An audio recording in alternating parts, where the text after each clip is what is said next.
Na conversa de hoje, vamos voltar à Lagoa de Óbidos, que foi o cenário da conversa anterior, para falarmos da segunda alvéola deste ciclo de conversas, que é a alvéola amarela.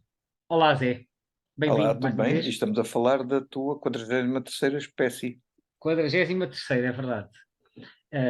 Esta ave não é. Eu tinha dito na sessão anterior que há agora aparecer mais aves aquáticas. A alvéola amarela, embora não seja exatamente uma ave aquática, eu diria que é uma ave semi-aquática, porque ela aparece muitas vezes perto de água ou pelo menos em ambientes com alguma umidade, como foi o E caso aqui estamos, e da Lagoa de Óbidos. estamos no verão de 88, certo? Agosto de 88, que era quando eu estava a passar 88, férias em São Martinho do Porto, exatamente. dei umas pedaladas até à Lagoa de Óbidos para ir procurar aves.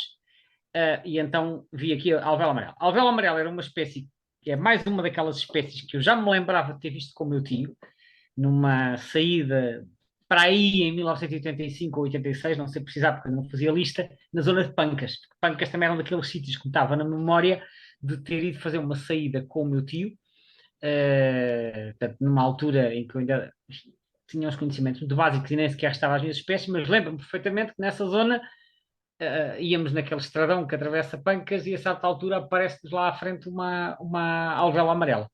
E essa mesmo sem ter registado, lembro-me bem. E depois então, quando em agosto de 88 vou à Lagoa de Óbidos e encontro a alvéola amarela, essa sim entrou para a minha lista, mas era uma espécie que eu já conhecia e pronto, também não é uma ave difícil de identificar.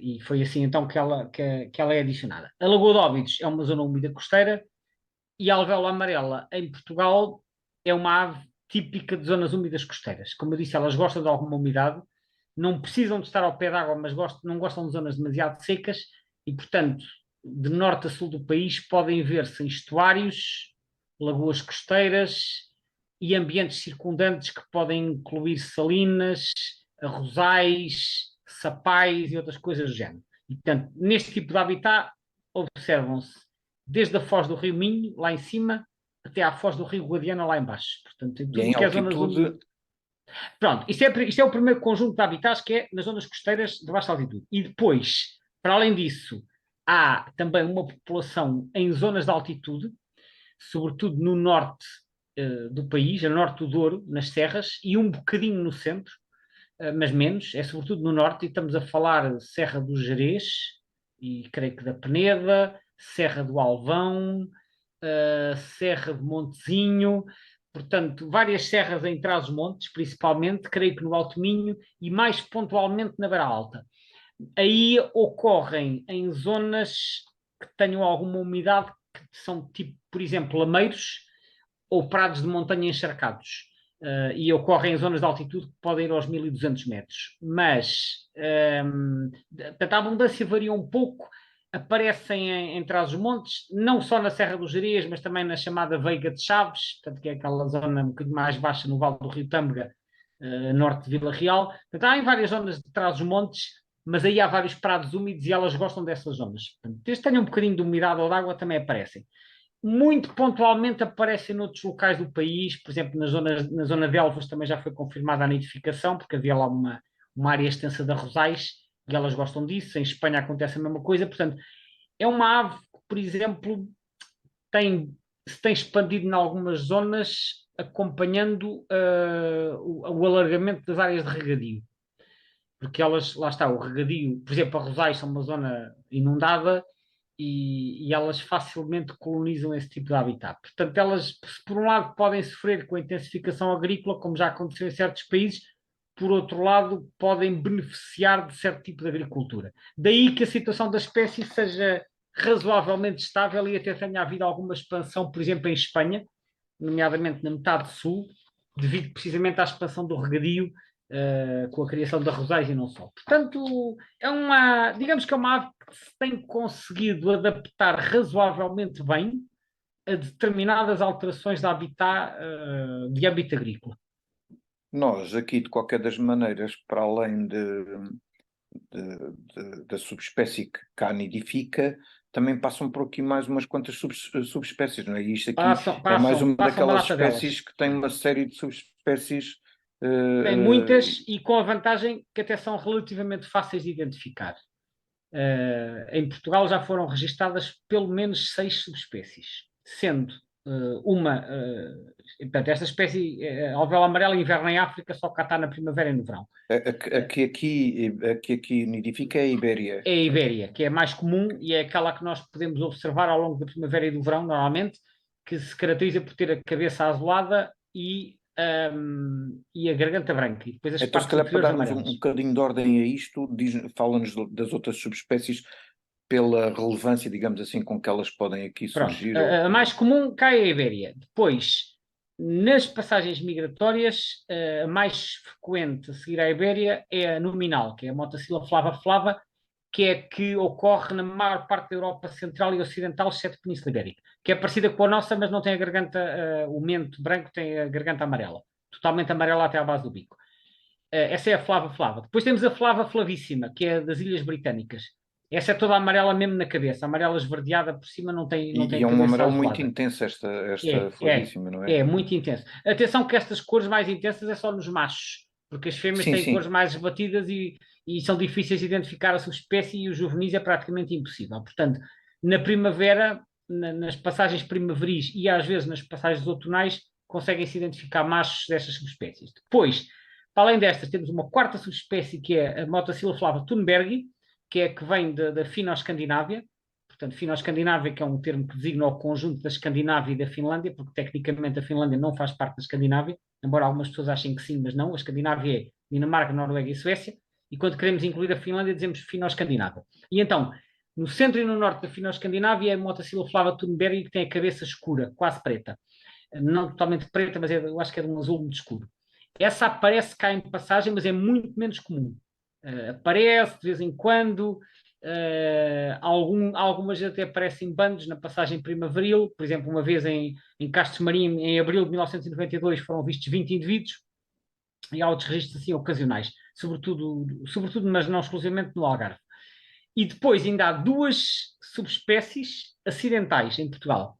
Uma é a Motacilla flava feldeg, que é dos Balcãs, de Grécia e arredores, que tem a cabeça preta, quer dizer, não é até a garganta, mas a parte toda da cabeça é mesmo preta. Só há um registro que foi homologado, que foi de uma ave observada em abril, mais uma vez em abril, que é quando elas são mais fáceis de identificar, abril de 1987, em Castro Marinho, mais uma vez. E, por fim, a Motacilla flava cinereocapilla, que tem a cabeça assim um bocadinho mais acinzentada, que ocorre na Itália e na Eslovénia, salvo erro, portanto, Itália e arredores, observada, para não variar, em abril e para não variar em Castro Marinho também. Gostam do sítio. Neste caso, em 1999, e esta até esteve lá durante algumas semanas, portanto, foi observada em mais de uma ocasião. Portanto, o que acontece é que algumas destas espécies têm uma distribuição mais a leste e mesmo em Espanha elas aparecem sobretudo na Catalunha, porque têm corredores migratórios mais a leste, portanto em Portugal são mais raras e quando aparecem é Castro Marinho que é assim o local que está mais perto dos corredores migratórios delas. Portanto, não é por acaso que a Feldeg foi Castro Marinho, a Cinereocapilla foi Castro Marinho, a Thunberg apareceu em vários sítios, mas as maiores concentrações estão em Castro Marinho. Portanto, aparentemente um sítio, e todos estes registros em abril, aparentemente um sítio bom para procurar outras subespécies de alvéola amarela.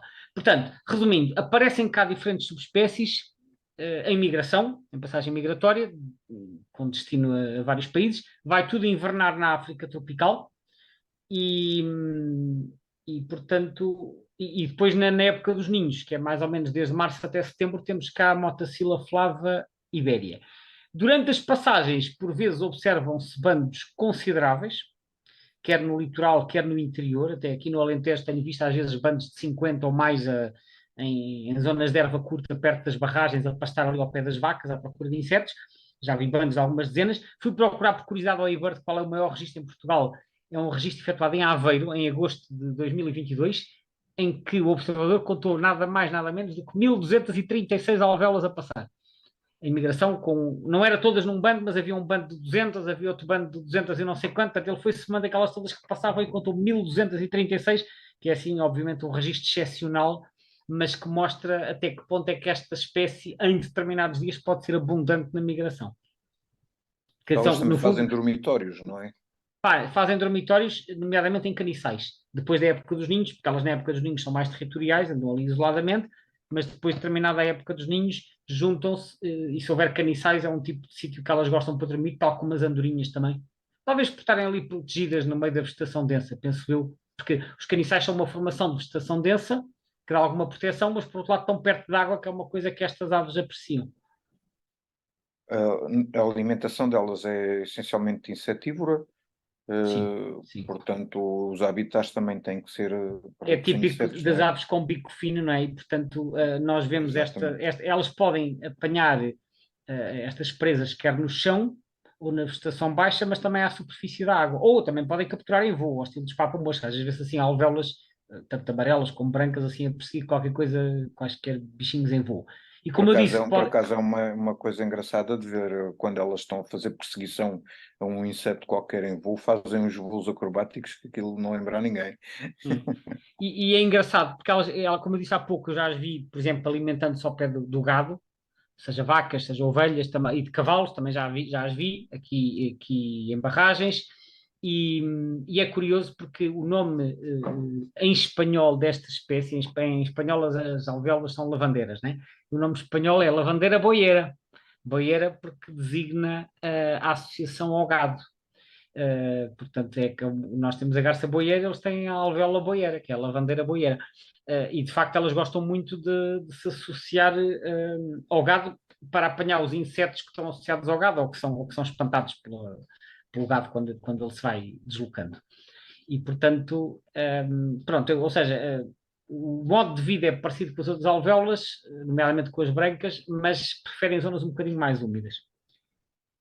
Uma das coisas, desde que eu me lembro de começar a fotografar aves, eu recordo-me que a alvéola amarela era uma espécie que, quando ela aparecia em abundância, e mesmo durante os períodos da migração, eh, não era difícil de fotografar, via-se em grandes números, e a sensação que eu tenho nos últimos anos é que tem havido tenho sentido mais dificuldade em encontrar aqueles números que costumava encontrar, mas não só isso, como também não são tão colaborantes. Ou As seja, dá a alvéolas, o quê? sensação, As alvéolas amarelas mesmo? as amarelas, sim. Hum, mas fico um pouco na dúvida se isto não será apenas uma questão de flutuação. Há algum indício de variação significativa da população ou O que coisa eu que vi valha? foi que a nível da Europa houve uma diminuição. Houve uma diminuição, quer no Reino Unido, quer na Europa como um todo, e eles referem que Mas as estás a falar alterações. das zonas periféricas da distribuição ou estás a Não, não, é falar. assim, eu vi os gráficos de tendência a nível europeu, que é o conjunto dos programas europeus, e eles apontam para uma diminuição moderada ao longo das últimas décadas, e dentro do Reino Unido, propriamente dito, também referem que houve diminuição, em parte devido às alterações agrícolas, embora façam a ressalva que em certos países elas podem ter beneficiado da expansão do regadio. Portanto, a nível europeu parece haver alguma diminuição, mas não necessariamente em todas as zonas. Em Espanha, os números parecem estar estáveis, parece ter havido alguma expansão no sul, como eu disse, por causa do aumento do regadio, por exemplo, nas Veigas do Guadiana, ali entre Badajoz e Mérida, aquilo está cheio de arrozais, e aquilo agora tem muitas alvéolas amarelas. Portanto, em algumas zonas podem-se ter expandido, noutras zonas podem ter diminuído. Agora, se passam menos bandos, eu não sei responder, até porque voltamos à tal questão. Em Portugal, há uma escassez grande de informação, especialmente para passariformes, porque há outros grupos de aves que, apesar de tudo, ainda vão sendo censadas com uma certa regularidade, mas para passariformes praticamente não há contagens regulares, menos ainda de aves em migração que possam, enfim, que nos permitam extrair tendências sobre para onde é que está a ir a ave. É possível, enfim, eu não tenho dados que nem que confirmem, nem que contradigam aquela percepção que tu aqui apresentaste. É possível que sim, que tenhas razão. Eu não tenho dados sistematizados acerca disso para poder concordar nem discordar. Será mais uma espécie daquelas que está mal estudada cá em Portugal, não é? No caso dos passeriformes, estão quase todos. Especialmente quando estamos a falar de aves em migração, porque houve alguns estudos para passeriformes nidificantes, agora para passeriformes invernantes ou de migrações de passagem, pronto, há alguns programas de anilhagem, mas não sei até que ponto é que são suficientemente sistemáticos e alargados, ou seja, há localmente, mas não sei até que ponto é que são suficientemente alargados para poder extrair tendências e concluir resultados que sejam mais do que apenas de âmbito local. E já agora, por falar da anilhagem, gostava de referir também uma curiosidade. Esta espécie é uma espécie também bastante especial para mim, porque foi a primeira espécie que eu anilhei, quando comecei a minha formação como anilhador. Eu comecei a visitar regularmente a Ria de Alvor desde que conheci o local em finais de 88 e na altura o diretor era o Peter Harris, que ainda está ligado à Associação da Rocha, mas que agora não reside em Portugal, mas ele na altura residia em Portugal, e foi a primeira vez que eu vi anilhar, foi precisamente lá na Ria de Alvor, e eu desde logo achei muita graça à atividade, porque aquilo permitia ver as aves de outra maneira, porque as anilhas marcadas nos diziam imensa informação quando havia recapturas sobre o historial da espécie. E então, eu a partir de 88, sempre comecei a ir à Ria de Alvor, comecei um, a interessar-me pela anilhagem e a acompanhar as sessões de anilhagem para tentar aprender. E a certa altura eu pedi ao Peter Harris, que disse-lhe que gostava de aprender a anilhar e perguntar se era possível. E ele teve a pensar no assunto. Estou a citar de memória, mas penso que na altura falou com a Central Nacional de Anilhagem, que pertence àquilo que é atualmente o ICNF, mas na altura era o Serviço Nacional de Parques. Penso que contactou para obter uma autorização. Penso que foi isso. A verdade é que ele depois à altura me disse que sim, que estava na disposição de me ensinar. E então, já mais para a frente, lá no final do verão de 1990, nós fomos lá anilhar para o pé de um caniçal, lá na Ria de Alvor, e nesse caniçal, entre outras coisas, apareciam alvéolas amarelas, e então a certa altura estávamos lá numa sessão de anilhagem, e é claro que quando há um principiante que está a começar, há espécies que não convém dar logo aos principiantes, porque são espécies mais difíceis de manusear que outras, ou porque são espécies mais sensíveis. E, portanto, o Peter Harris sempre foi muito cuidadoso com isso, e então ele não escolhia as aves assim à balda. E a essa altura estávamos lá na sessão. Normalmente as primeiras 2 horas de sessão são assim muito movimentadas, porque apanha-se muitos pássaros, e depois a meio da manhã é que o ritmo começa a relaxar um bocadinho. E então, quando estávamos assim a meio da manhã, ele a certa altura tira uma alvéola do saco e depois vira-se para mim e diz: Olha, queres anilhar uma motacila? Era uma moto silaflada. E eu disse-lhe que sim, e portanto foi uma experiência nova, naturalmente. Estava ali ainda a tentar perceber, ele ensinar-me a pegar na ave, etc. Mas é uma ave que se manuseia relativamente bem, porque não é nem demasiado grande, nem demasiado pequena, e portanto foi uma experiência engraçada. E depois, obviamente, continuei a E aprender tem umas perninhas compridas que deve dar jeito umas também para pernas conseguir. compridas, uma cauda comprida, mas não demasiado. Portanto, quer dizer, sei lá, imagina, se a primeira ave fosse um bico de lata, era uma coisa minúscula, né? Mas se fosse uma ave muito grande, também podia ser difícil de manusear. Portanto, eu acho que ele escolheu muito bem a primeira ave que me ia dar para eu começar a formação de anilhador e agora estávamos nesta conversa e de repente, ao falar na anilhagem, recordei-me que realmente tinha sido com a alvéola amarela que eu comecei a minha formação como anilhador, precisamente na Ria de Alvor, ao pé de um caniçal. Uh, portanto, pronto, foi também aqui uma memória engraçada que aproveitei para recordar. Interessante. Olha, só uma coisa para terminarmos aqui a nossa conversa que eu gostava que falasses aqui, porque uma das particularidades desta espécie é que os juvenis são extremamente diferentes em termos de plumagem daquilo que são os adultos, não é? Queres São. dar algumas dicas para a identificação dos juvenis, em particular, distingui-los de outras alvéolas? Bom, sim, os juvenis, como acontece com muitas outras espécies, têm cores menos vivas que os adultos. Isso é a regra, não vou dizer em todas as espécies, mas em muitas espécies, especialmente aquelas em que os adultos são mais coloridos. Os juvenis, tipicamente, no caso das alvéolas, portanto, é assim, no caso das alvéolas temos que ver que existem os machos adultos, que são os de cores mais vivas, e depois existem as fêmeas, que tipicamente são parecidas com os machos, neste caso, mas com tons muito menos intensos. Portanto, desde logo tem assim umas cores muito mais esbatidas, daí que no caso da identificação das subespécies, a É identificação mais complicada nas é fêmeas, não é? mais complicada no caso das fêmeas do que propriamente nos machos. Agora, os juvenis podem ser complicados precisamente porque não são, não têm cores vivas e, portanto, podem-se facilmente confundir. Bom, como é que nós identificamos? Para começar, se houver chamamentos, o chamamento das alvéolas é igual, quer nos adultos, quer nos juvenis, que é aquele. É difícil de imitar aqui, muito menos só aqui num podcast como este, mas basicamente o chamamento ajuda logo. Agora, para além disso, uma característica que eu acho bastante útil para as alvéolas é o comprimento da cauda, porque nas 3 espécies de alvéolas que ocorrem em Portugal, nós temos as alvéolas amarelas, que são as que têm a cauda menos longa, depois temos as alvéolas cinzentas, que têm a cauda a mais longa de todas, e as alvéolas brancas, que são as que têm a cauda com um tamanho intermédio. Portanto, eu gosto também de olhar para a cauda às vezes, porque as alvéolas cinzentas têm uma cauda exageradamente longa. Por fim, relativamente à coloração, os juvenis são uma espécie de versão ainda mais esbatida da fêmea. Eles praticamente não têm amarelo, podem ter um miquinho de amarelo no ventre, mas às vezes não têm absolutamente nada.